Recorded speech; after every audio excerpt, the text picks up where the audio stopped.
Available ba sa Google Play Store na Ola ang hanap mo at nagpapaloan daw ng 65,000 pesos for first-time user at ito nga rin daw ay SEC registered? Hello mga ka-London! Loan dito, loan doon. Panibagong araw, panibagong online loan application na naman ang ating pag-uusapan at re-reviewin. Tara, samahan niyo akong alamin kung ito na ba ang magiging solusyon sa pera problema natin. Kung bago ka lang sa channel na ito, ay huwag mong kalimutang mag-subscribe at i-click ang notification bell para lagi kang updated sa mga susunod pa nating mga videos. Yes, eto nga ang Ola na i-review natin ngayong araw ay available sa Google Play Store. Kaya naman, yung mga Android users dyan na naghahanap ng Ola na pwede ninyong ma-download at ma-applyan, eto na nga itong online loan application na ito na i-review natin ngayong araw. Nagpapaloan nga ito ng up to 65,000 pesos at ito nga ay SEC registered. Pero syempre, hindi yan assurance para masabi nating legit ang isang online loan application.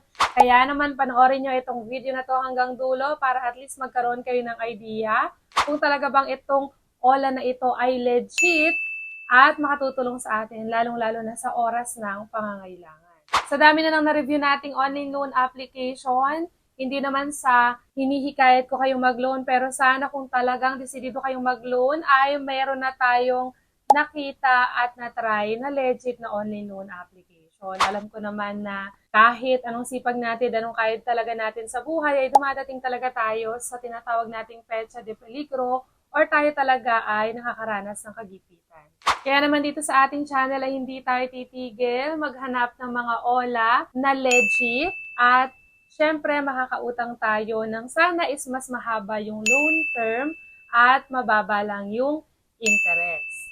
At kung isa ka nga sa mga madalas na ma-reject sa mga application sa mga Ola na yan, dito sa ating channel, yes, baka ikaw na ang susunod na maswerteng manalo sa ating pa-GCash giveaway. Ano nga lang bang dapat mong gawin? I-like lang ang ating video at huwag kalimutang mag-comment sa comment section dahil dyan ko chine-check kung sino ba talaga ang maswerteng mananalo at mapipili. Nagkakaroon ka na ng idea sa mga online loan application and at the same time, may chance ka pang manalo. Kaya ano pang hinihintay mo?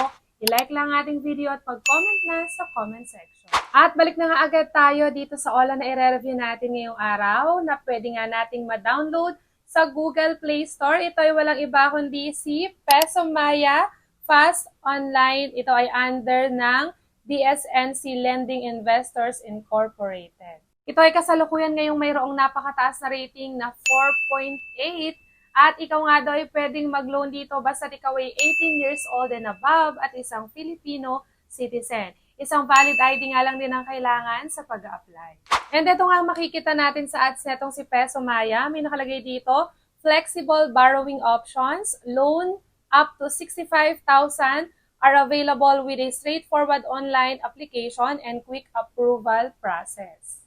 And sobrang bilis nga lang daw kasi within 5 minutes lang is malalaman natin kung approve na tayo dito. And then meron nga daw siyang low interest rates from 0.05% per day. No need for guarantees or collateral to secure your loan. And ito pa nga sabi niya dito, your security is our priority. So, secured daw ang ibibigay nating information dito kay Peso Maya. So, sana totoo nga yan.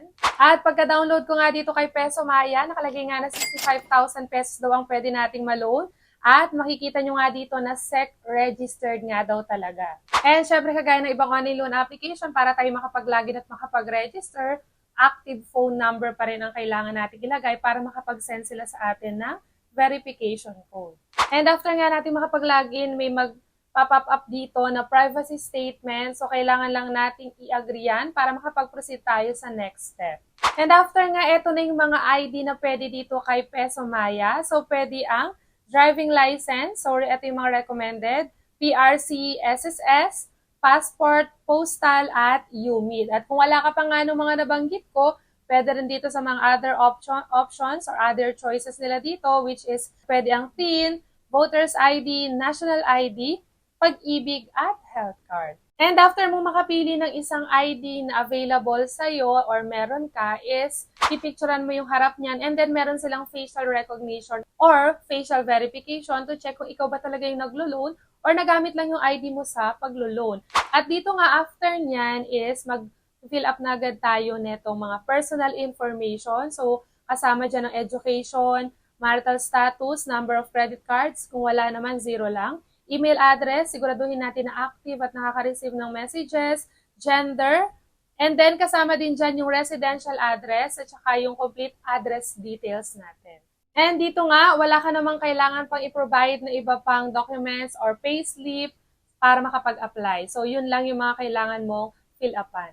And sa contact reference naman, is kailangan natin makapagbigay dito ng 5. So pakaisipin pa rin nating mabuti dahil dyan talaga nagkakaroon ng problema yung mga naglo-loan dahil 5 lang ang hinihingi sa ating contacts pero maraming online loan application ang na-access nila lahat ng contacts sa ating phone book. Kaya naman, mas mainam pag gumagamit tayo ng SIM card na ilalagay natin dyan is ilimit lang natin kung ilan lang ang contacts na nasa phone natin para at least hindi lahat masenda ng messages o hindi lahat tawagan ng mga agent ng loan.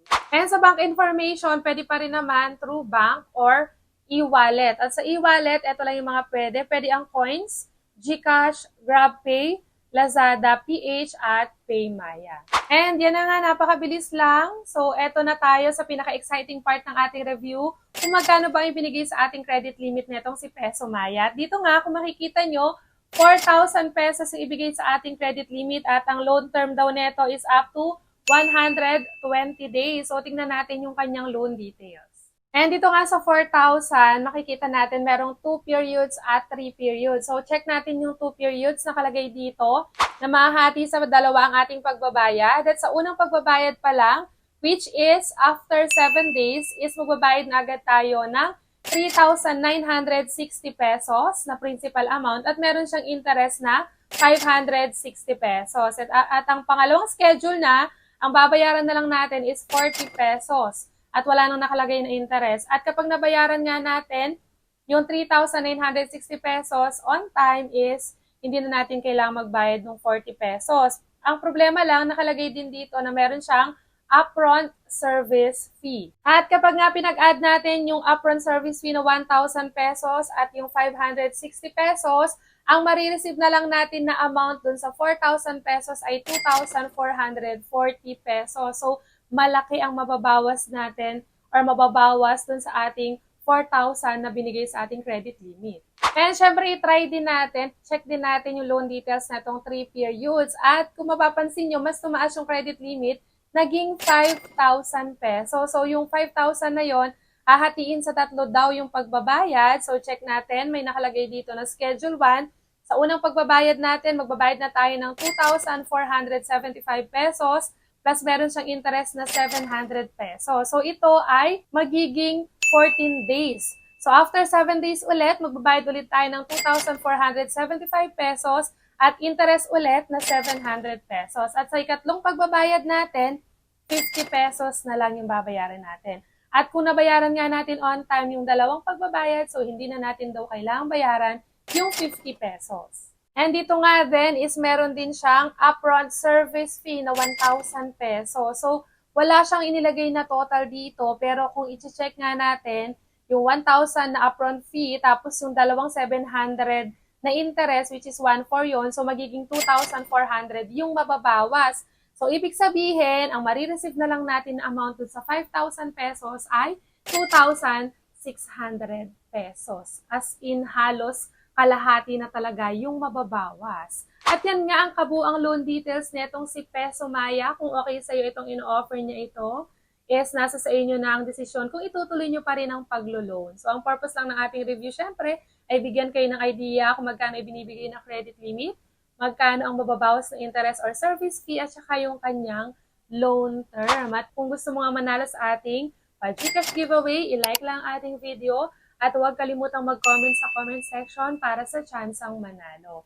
At dito na nga lang muna natatapos ang ating review ngayong araw. Hanggang sa muli mga ka-London!